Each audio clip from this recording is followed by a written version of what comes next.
Welcome to the Hobbit Grimoire, where I talk about my house building skills and developing a Hobbit eco village from square one. So I haven't bought the land or anything like that, but I am over years, over decades, developing what I need in order to accomplish this life goal. So right now, I am renovating a shed to live in, and this is kind of like practice for building something, from the ground up. So renovating would be the first step.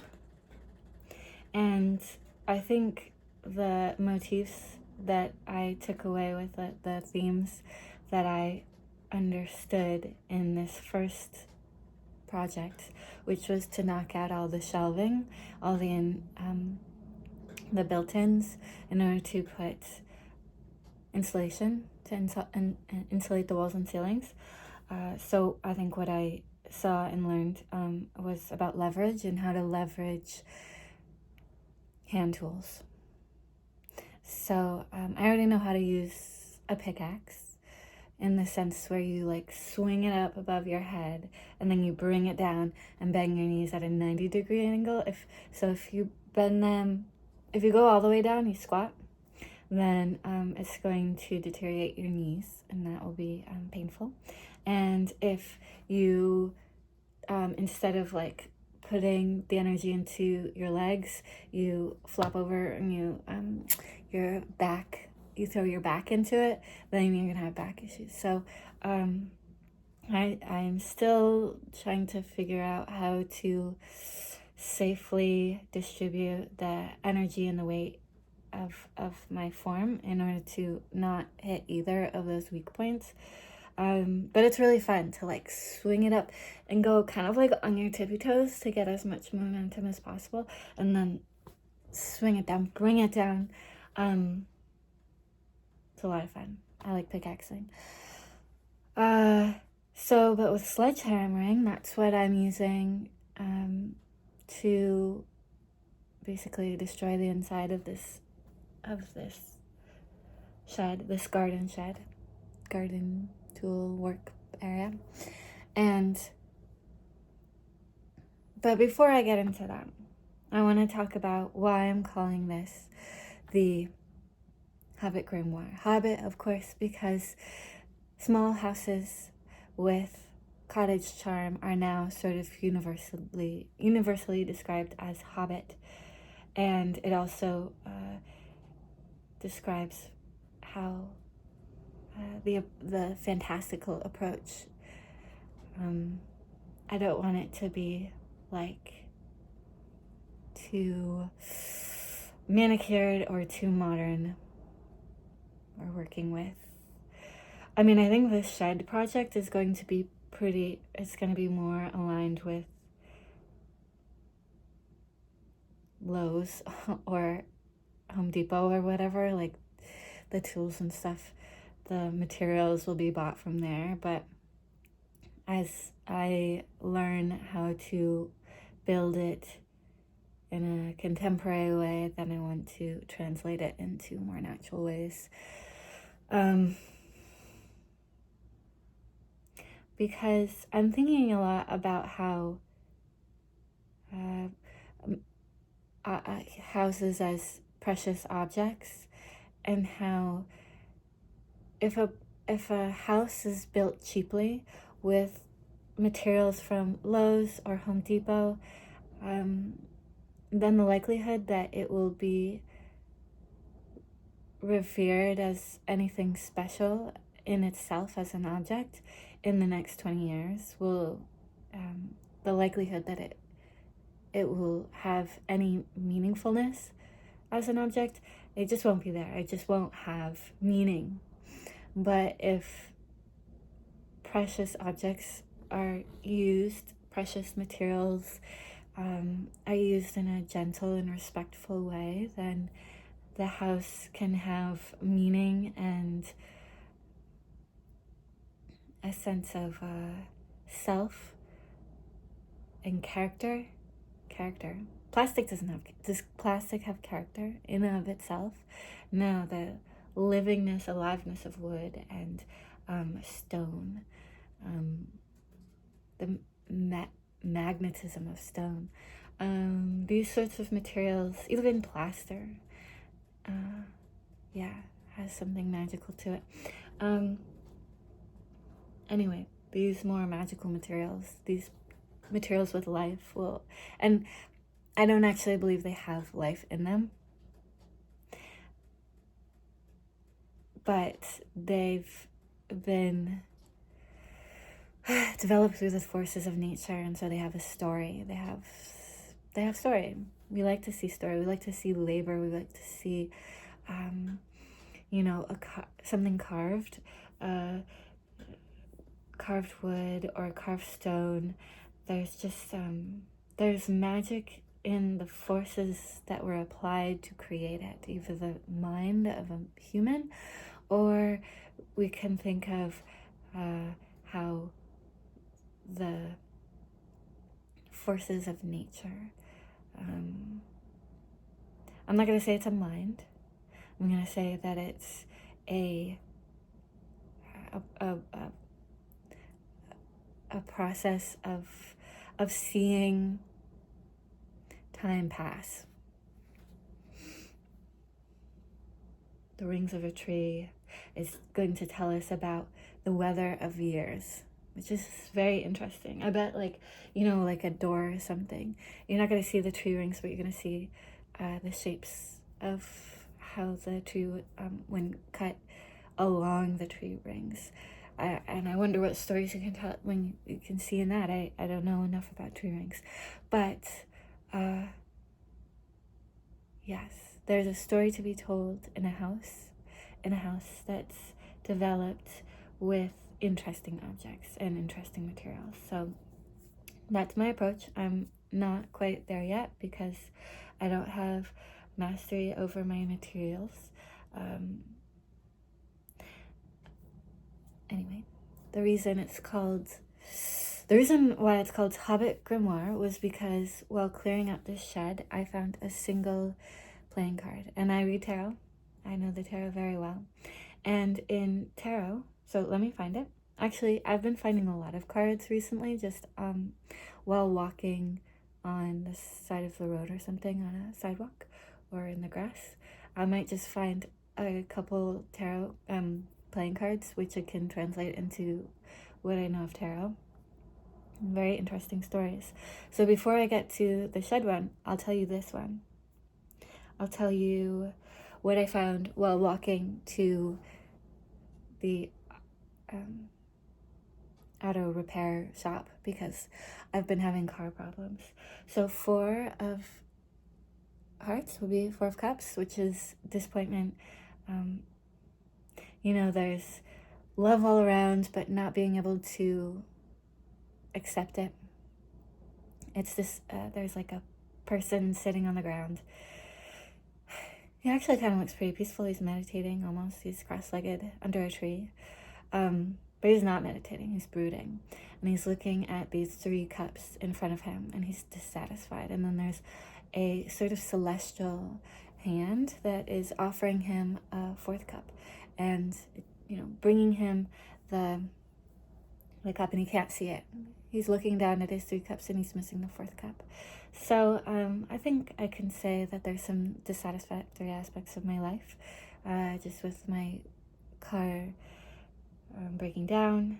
It had gasket and then a bunch of other things. It's just an old car, and it was falling apart. So that's the first card. The next card that I saw was this pairing, which is, let's see if I can zoom in, 8 of clubs and the Joker of clubs. Or Jack of clubs. So that is 8 of wands and the Knight of wands. So interesting combination, very similar cards. 8 of wands is about communication, swift communication,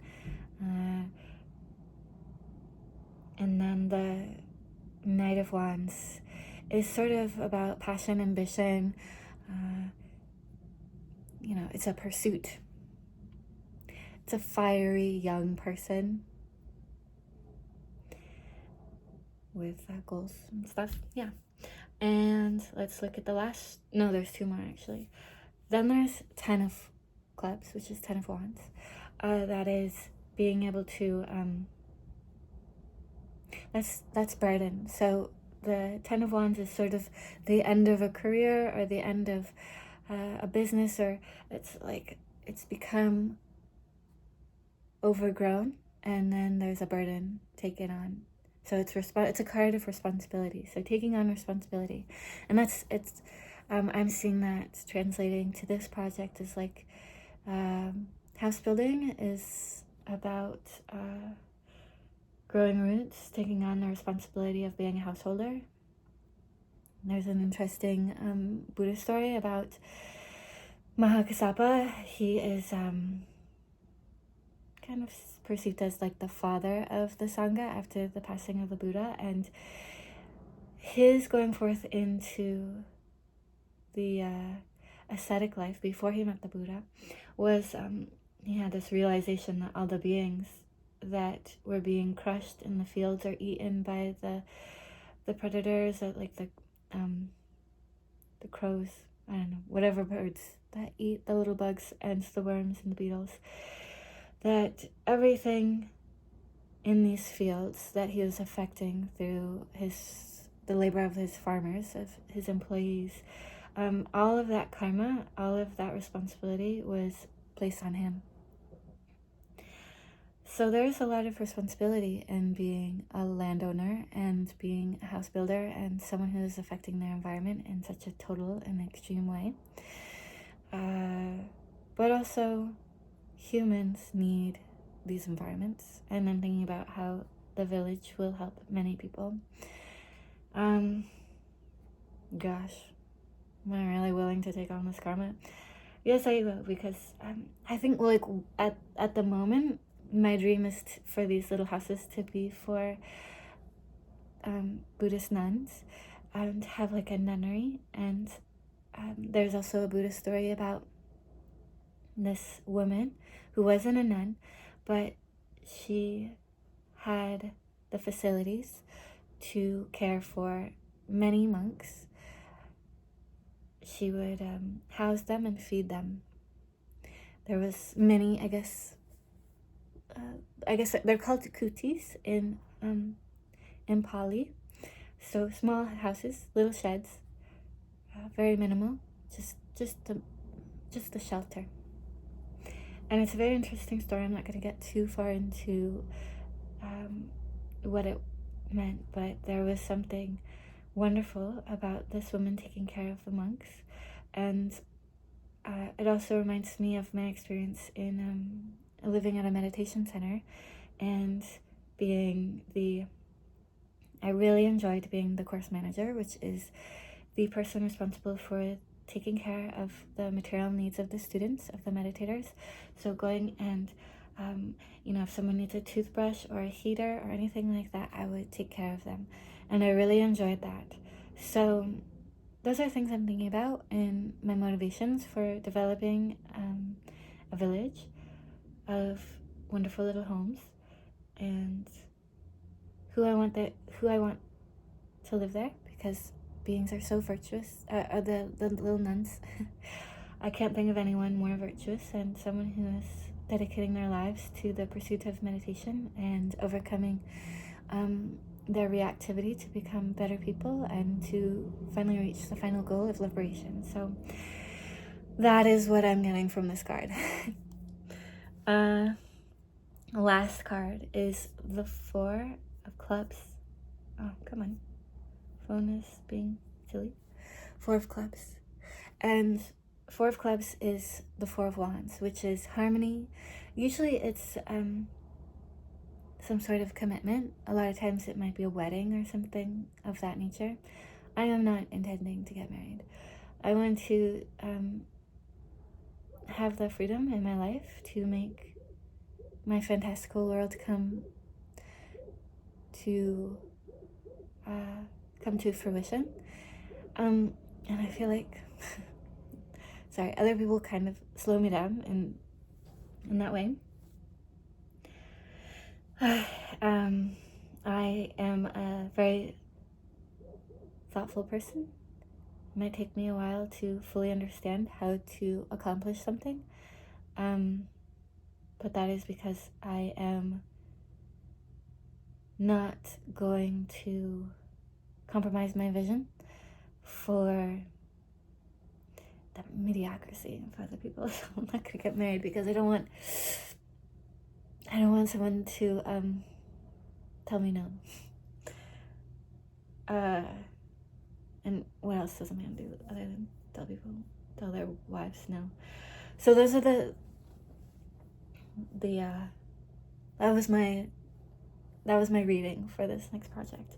And then when I went into the shed and I cleared it out, I found a single card on the shelf. And this shelf card was the 10 of Pentacles. And the 10 of Pentacles is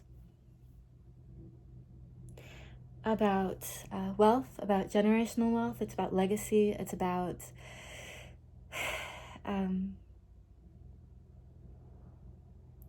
what else is it about?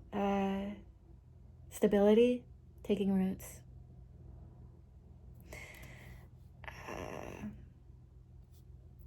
Security, long-term success, contribution, completion, and accomplishment.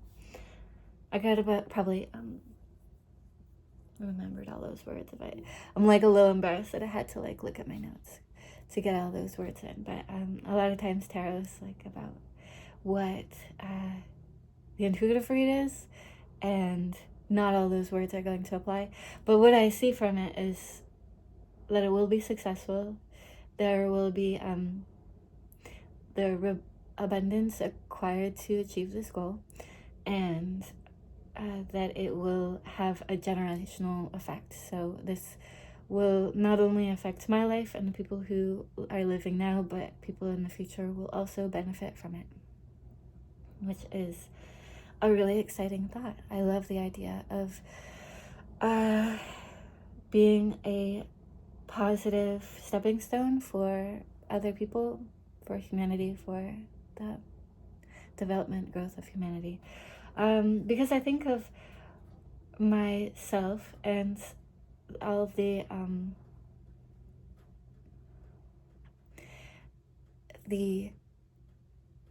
friction that I experience in trying to accomplish what I need to accomplish, which are creative goals and spiritual goals. And I'm seeing them as, by the time that I'm able to enjoy these things, I will be a lot older, and maybe I won't have as much time to enjoy it. So the thought that younger people will be able to enjoy these two aspects of spirituality and creativity younger in their lives, and still be able to get further in what they accomplish, is sort of what we're looking for in progressing humanity. The things that we care about, we will push as far as we can with it, and then hopefully people in the future will have more leverage into accomplishing higher goals than we were in our own lives. Okay, back to this 10 of Pentacles, 10 of diamonds. That was 10 of diamonds. I'm translating it into 10 of Pentacles. And so that's the tarot translation, but then there's also fortune telling through playing cards, which maybe I should have looked through all of those cards and perceived them through the lens of fortune telling through playing cards, because that's a different system. It's called the Lenormand.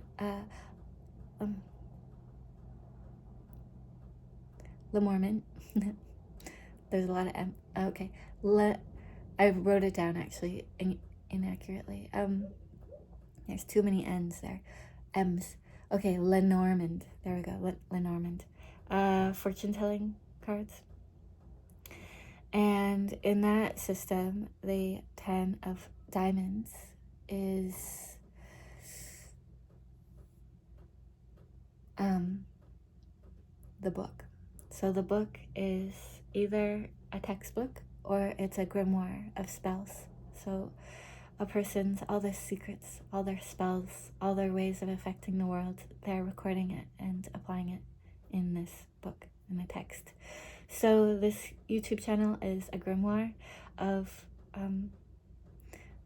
developing this Hobbit village. So the Hobbit grimoire, there it is. And okay, so now on to leveraging my own effect onto the shed. I don't know. Okay, I'm using leverage to use hand tools to break this shed down. The star of today is the sledgehammer. And so it was just interesting starting this project, and it was like you hit the board and you're like, dang, that's not going anywhere. and so then there's this sort of mind meld over time where the mind becomes in sync with the materials, and it begins to understand through its own like kind of empathy with the materials how to access the weak points and capitalize on them using the tools, empathizing with the tools, and understanding how to get their strengths up to apply. And these are it's sort of this physicality, this personalized physicality of understanding physics, using my own feelings and sensations and to navigate and learn how to use these materials. Of course, I was like given like a little intro on how to apply them, but there's more to think about. Before, no, I'm not gonna do another tangent. I could. You wanna? Yeah, I'm gonna talk about the leverage. Anyway, so I had for the sledgehammer, I really enjoyed using the sledgehammer because I would use the crowbar and like trying to wiggle my way into the crack, and push the nails out, you know. There was like a little bit more wiggling and angling it, but then there was almost this comedic effect of using that slam hedger to smash it through. You know, like, okay, forget it, just smash it through with the sledgehammer. For the sledgehammer, I swung from the hip, swing from the like shoulders. I never actually used my like arm muscles necessarily. It was all about getting my power from my hips and using my whole body to apply force.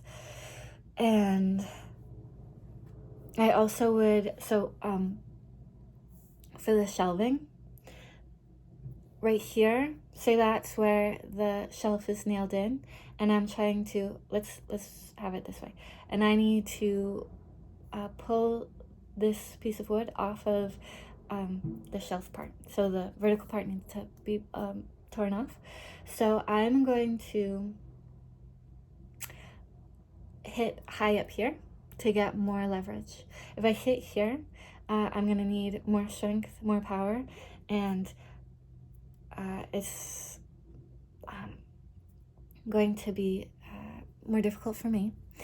But if I do that, it's going to be a cleaner break. I'm not going to get splintering or anything like that. So if someone with a little more power wants to preserve these planks of wood for any reason, then they will want to hit closer to the joint. But for me, these were old pieces of wood. They weren't useful. They're going to be burned. So I'm going to hit up here. We're not worried about the splintering. And so we're smashing this part's loose. We're imagining that this is not connected to anything, and we're hitting it, and we're, you know, because when I hit here, it has more give, and so it's able to, I feel like, transfer more energy. Like, I don't know, there's something, I'm trying to describe the feeling that I was getting while I was perceiving what was working. And it just felt like it had all of this expanse as a lever in and of itself. Like a longer crowbar, you're gonna get more leverage, you're gonna be able to apply less energy and get more work done. So here is a lever, we're applying the lever, we're getting more work done with less energy. I felt kind of, as long as my grip was good, I felt like the more lazy I was, a little bit more of a smoother, lumbering swing, the more I could be effective. And there was almost like this gentleness. There were times where I was like, okay, wait, I'm kind of pumped up. I felt I had more strength just through kind of more of the chemical component of exercise, so more adrenaline. Then I could smash, and really swing the sledgehammer. But it took quite a bit of time to build up to that, to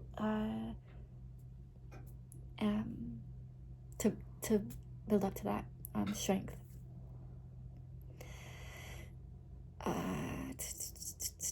Okay. Also for the crowbar, I needed to get it between some boards, and that was like where the joint was, because so we're looking at the skeleton of this shed, so everything is pinned to those ribs. I'm gonna call them ribs. So yeah, to get that leverage, you have to like put the crowbar between the rib and the bar across and push off of it. And I had to, use a hammer to hit the crowbar into the space, into the seam. And so I'm talking about these things for you to benefit, but also for me to remember for my next project. It might be a few years before I get to accomplish a new project like this. So I'm documenting all this as thoroughly as possible, so that I don't waste time. Might as well just be really efficient. Anyway, generally I want to be using hand tools because they're safer for me. I want to be able to work independently, and I have definitely been in some situations working with tractors and things like that where my hand got stuck in like a gang mower, and I almost lost my fingers. I only have one hand. I only have 5 fingers to begin with, so to lose as an artist, to lose my other hand, I just was when I escaped, my hand got it was like my glove got stuck, and all the weight of these blades was pressing on my fingers, and this hand was responsible for alleviating that, but it took a while to get my hand out of there, and yikes. I do want to make sure that I'm using tools that I am strong enough to handle, and also any electrical tools. I want to be pretty careful with that. No chainsaws. I rather just like saw for a really long time with hand tools. I will definitely give up time for safety. I did notice that I was that I made the objective to get rid of all the shelves in one go. So there was 4 walls of shelving, 4 corners of shelving, and then there was like a little box shelf. And I wanted to get all of that done. And by the last one, I was getting a little tired and my swinging was getting a little sloppy, and that made me nervous. It did make me more vigilant, which was good. So I could kind of compensate for the tiredness with the vigilance of like, okay, I'm reaching that point where certain frustrations will make this a less safe experience. And if I drop this sledgehammer on my toe, I don't know if I'll have a toe after.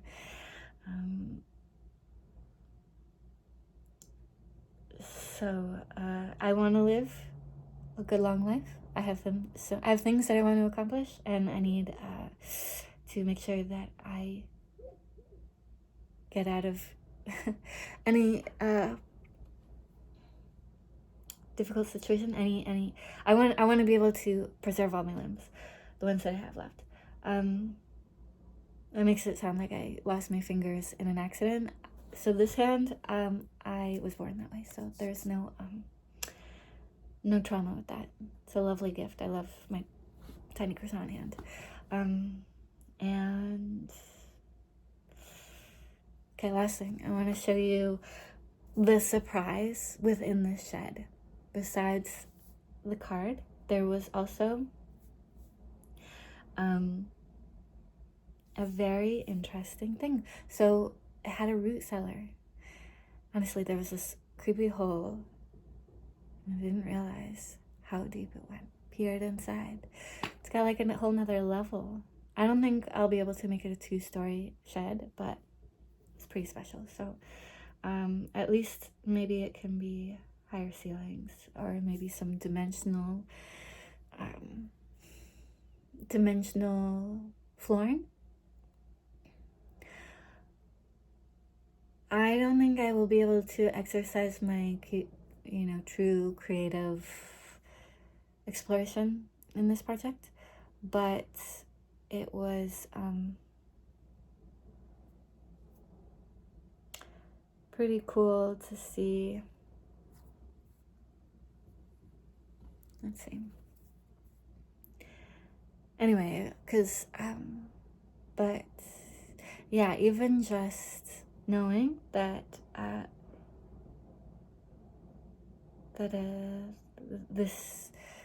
seeing this shed designed the way it is inspiring. Okay, let's look at what's underneath.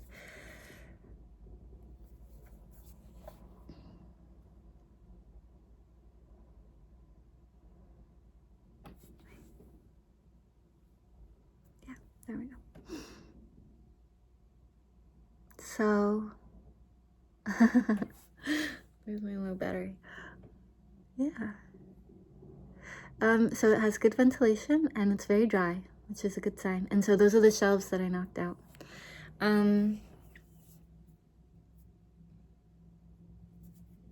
That's my project right now. I'm really excited about it. I'm thinking about all sorts of things, and it's kind of like this almost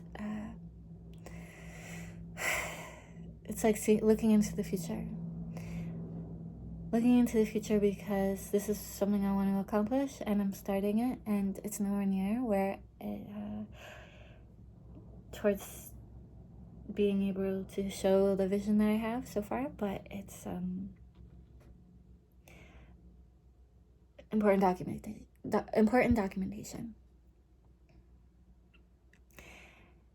Cool.